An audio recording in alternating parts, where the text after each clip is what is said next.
"Ma'am, you might want to see this yourself." That's what the older security guard said to me. His voice wasn't dramatic. It wasn't loud. It was the kind of quiet that makes your stomach drop before your brain understands why. I had just paid for our things. My husband had stepped aside to take a call. Nothing unusual. We'd been married 16 years. 2 kids. A mortgage. A life built brick by brick. I almost laughed and told the guard he must be mistaken. But something in his eyes said he wished he didn't have to be the one telling me. So I followed him. My heels echoed against the tile floor as we turned toward a corridor near the dressing rooms. My heart felt heavy, not racing, not panicked, just sinking. He pointed to a small monitor mounted above a desk. Live surveillance feed. And that's when I saw him. My husband, pressed close to the wall near the dressing room hallway, smiling down at his phone, but not in that distracted, work call way. No. He was laughing. Soft. Intimate. And then I heard her voice through the thin wall. I told her I was stuck in traffic. She never questions me. She's so predictable. I stopped breathing. That voice wasn't on the phone. It was standing right in front of him. A woman I didn't recognize. Younger. Polished. Too comfortable in my husband's space. He leaned closer. "Just one more week," he said quietly.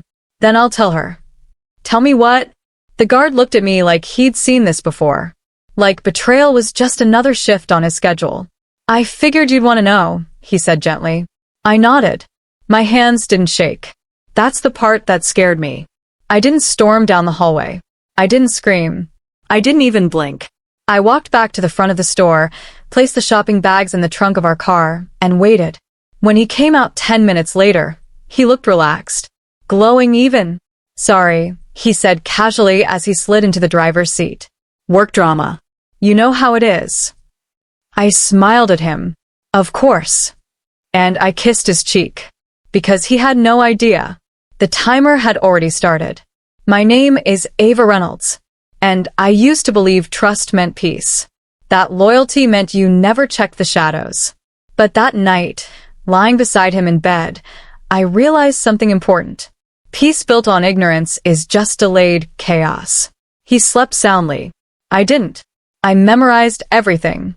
The way he turned slightly away from me. The way his phone stayed face down on the nightstand, something he never used to do. The faint scent of a cologne he didn't own 6 months ago. I had questions. Thousands of them. But I also had discipline.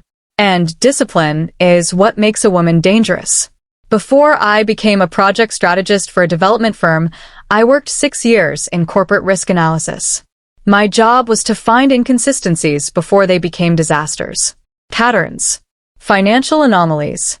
Behavioral shifts. And suddenly, my husband was full of them. The new gym membership he barely used. The late client dinners. The locked phone that used to sit open on the kitchen counter. So, I didn't confront him. I built a file. Every outing. Every excuse. Every unexplained charge. I tracked timestamps. Locations. Tone changes. Then I made one phone call. An old colleague, now a digital forensic consultant. I once helped her uncover internal fraud that saved her career. She owed me. Within 48 hours, I had access to every deleted message backed up to his cloud. Every voice memo. Every hidden photo. The first audio file nearly broke me. It wasn't just flirting. It was planning. "She'll never see it coming," he said in one message. The next file was a photo. Time-stamped 12 minutes after I paid for our groceries that day. He was still in the store. But he wasn't alone. His hand brushed hers near the dressing room corridor. Barely touching. But the space between them was charged. And his face. That soft, effortless smile. The one he used to give me before life got heavy. Before bills. Before responsibility. Now it belonged to someone else. I stared at that photo longer than I should have. Not angry. Not crying. Just cold. This wasn't the dramatic explosion movies show you. No screaming. No broken plates. Just a quiet nausea that settles behind your ribs and refuses to leave. That's when I understood something. I wasn't going to react. I was going to restructure. And by the time he realized the ground beneath him was shifting, it would already be gone. I didn't confront him. I upgraded my strategy. The next morning, I scheduled 3 meetings. Not emotional conversations. Meetings. First, a family law attorney. Discreet. Ruthless. The kind of woman who doesn't raise her voice because she doesn't need to. Her name was Victoria Hale. I slid a thin folder across her desk. Hypothetically, I said calmly, if a spouse is diverting joint funds into a hidden account under a shell entity, how early can we trace it? She didn't smile. Earlier than he thinks. That was all I needed. Second meeting. Our financial advisor. Asked him one simple question.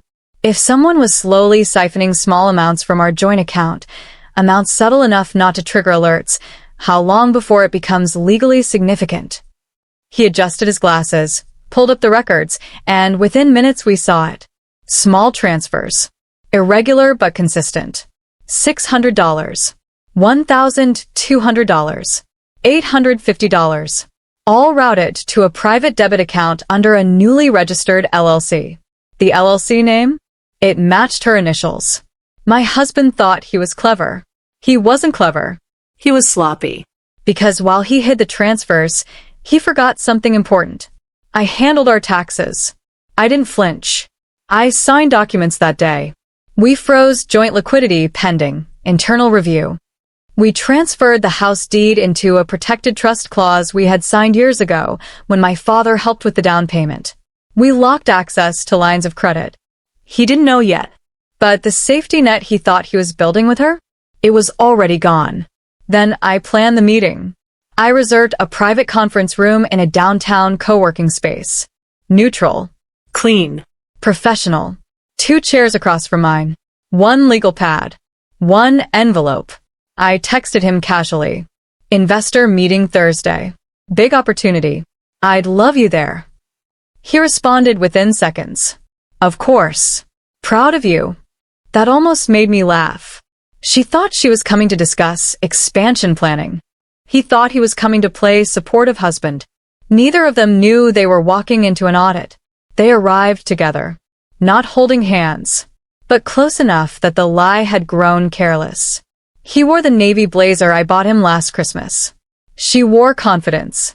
When they walked in and saw me sitting there alone, everything shifted.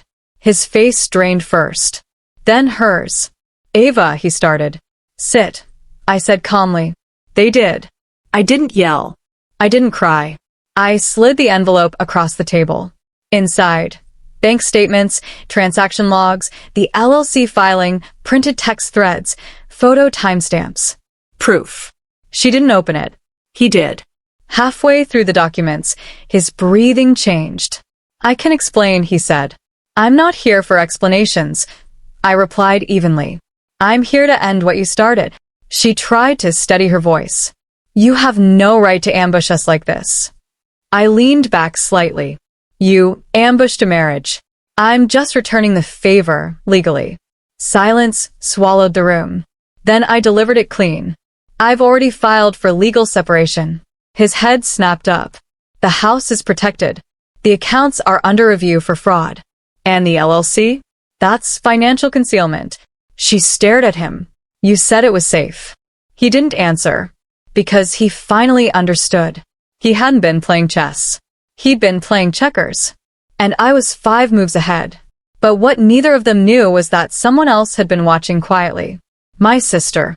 Lena Torres. Divorce attorney. Single mother. 0 tolerance for betrayal, especially when it involves me. The moment I sent her the files, she booked a flight. No lectures. No pity. Just one text. Don't let him control the narrative. I'll be there Friday. And she was. By then, the first wave had already started. My husband began messaging mutual friends. Vague statements. Emotional distance. Growing apart. Complicated misunderstandings. Not cheating. Not fraud. Just unhappiness. But I had already sent the truth ahead of him. Facts. Documents. Timelines. One friend called me and whispered, Ava, if this is real, he just destroyed himself. I didn't respond.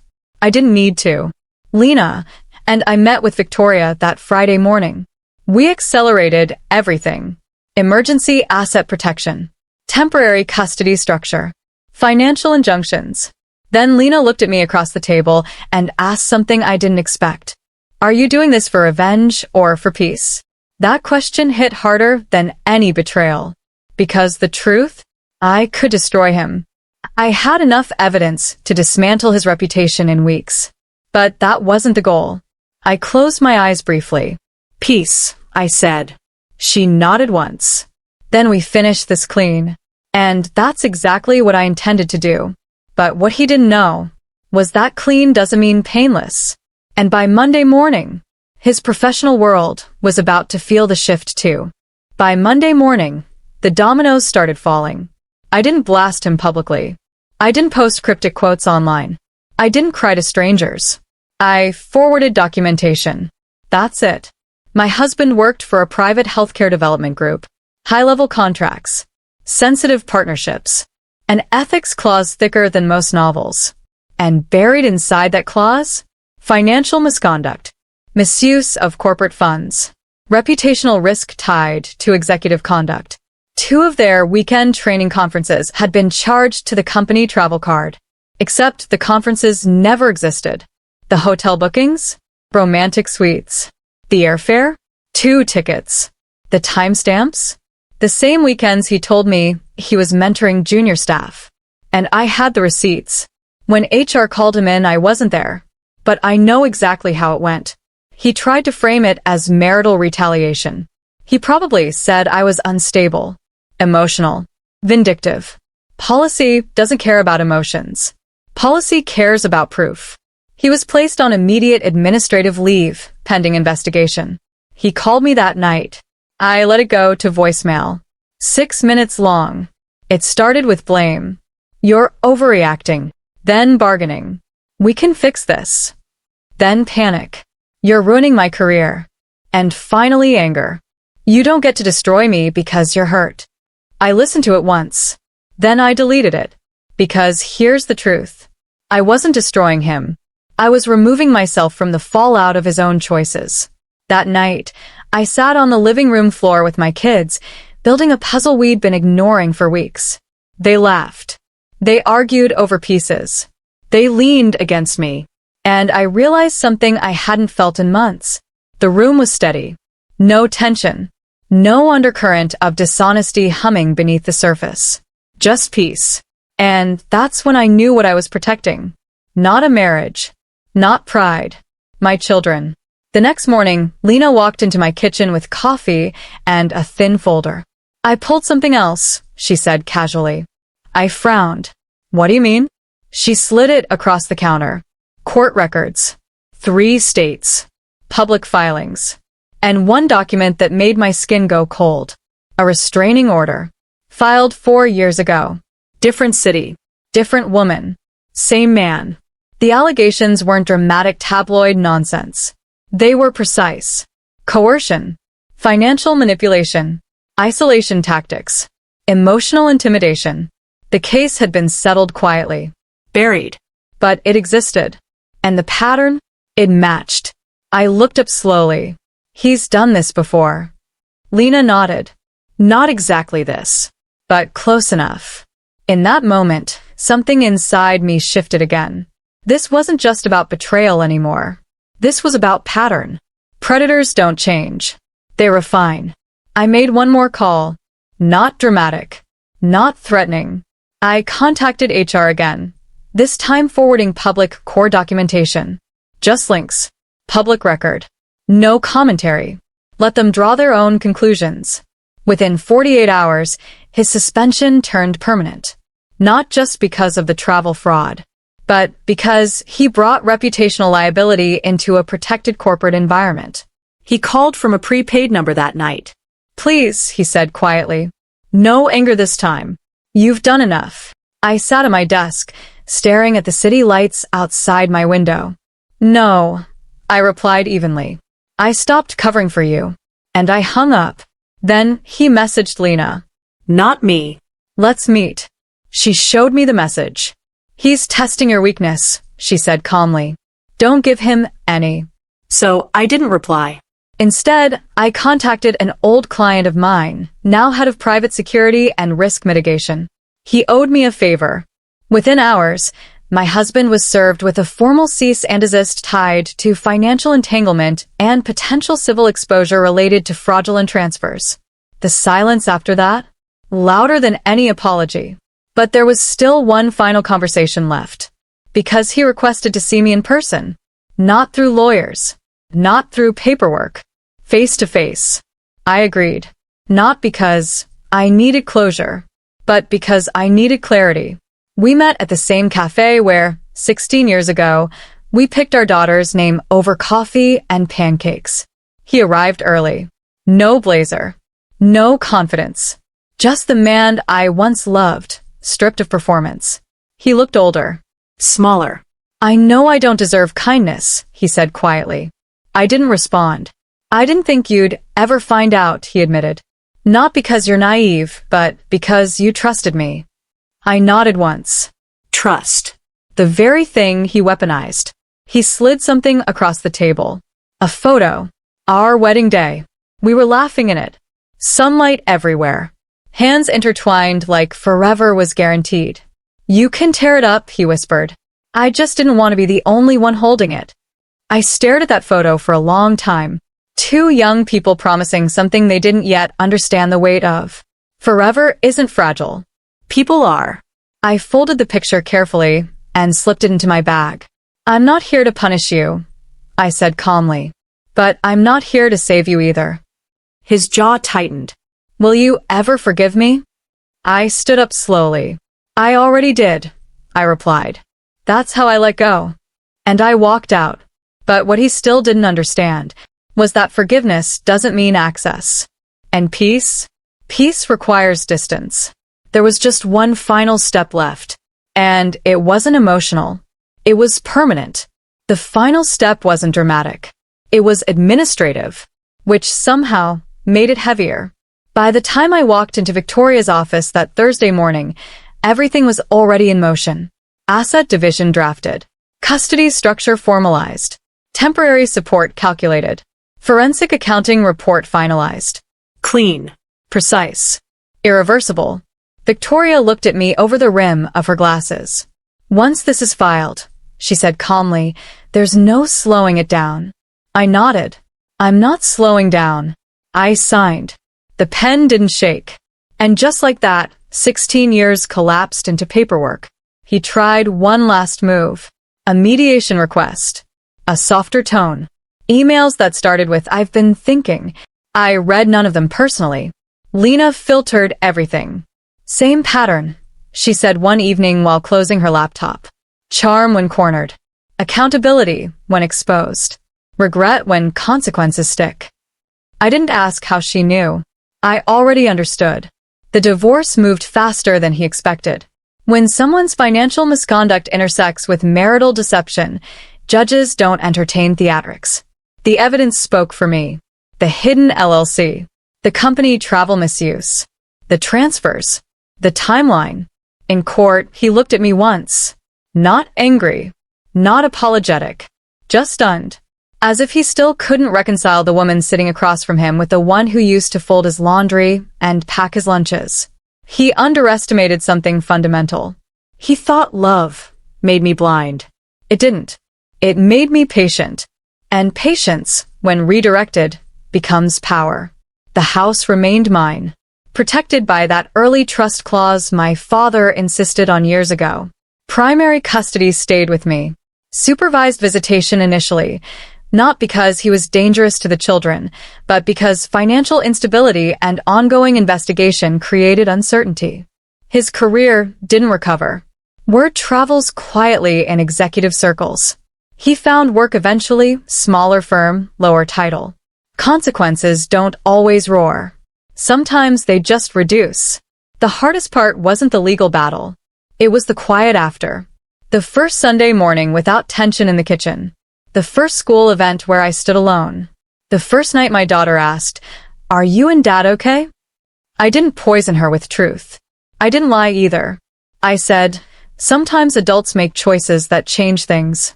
But what never changes is how much we love you. And that was enough. Months later, I ran into her. The woman from the dressing room corridor. At a networking event. She saw me first.